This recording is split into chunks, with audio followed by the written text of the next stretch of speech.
in your personal life or maybe as a church, when's the time where failure has actually set you guys up for success, or maybe you personally? Well, I think every time it does, in the sense of you learn something.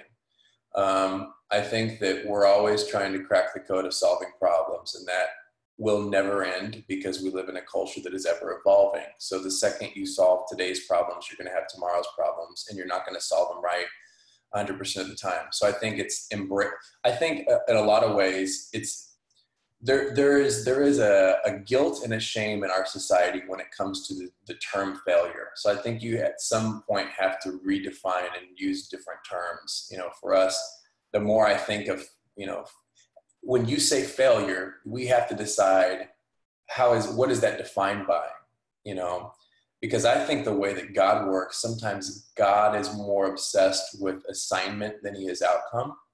And so I think there's a lot of times that things that we deem failures that God says, you know what, that was mission accomplished.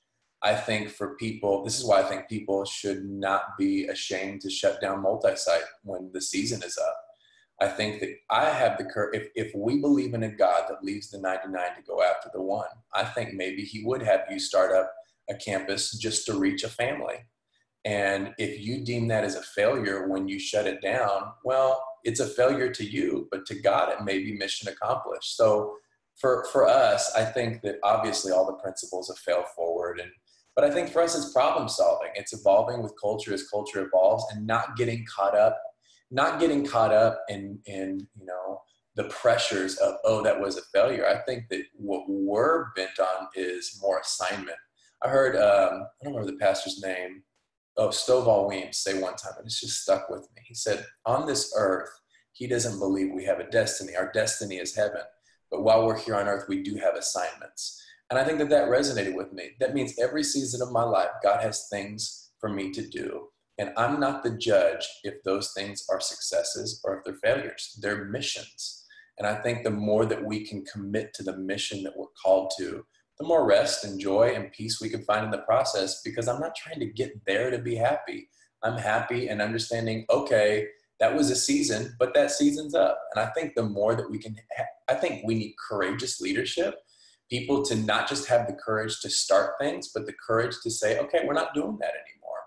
And to know that regardless of what people think, there's times to say, we're not supposed to be doing that anymore. It was an assignment, mission accomplished. So I think redefining failure, I think embracing it, I think not allowing yourself to be prisoner to it and not making it a bigger deal than it is. Yeah, that's good. I love the fact, like what you said, the destination is heaven, right? That's the ultimate destination, not this little thing that we're doing right now. The bigger actual destination is heaven. And I think what you're saying is when you keep that in mind, that's the destination. All these little things are just kind of bumps in the roads or little hills.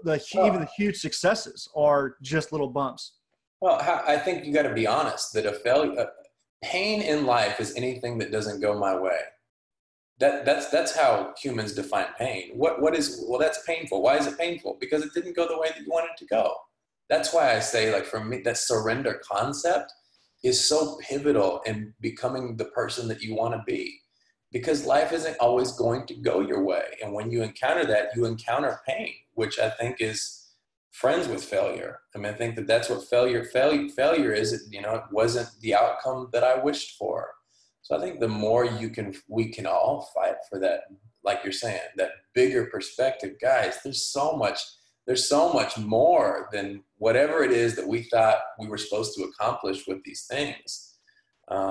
And just to remember, you are created, you are not creator. So even when you have a plan and a game plan, there is somebody that sees more than we see.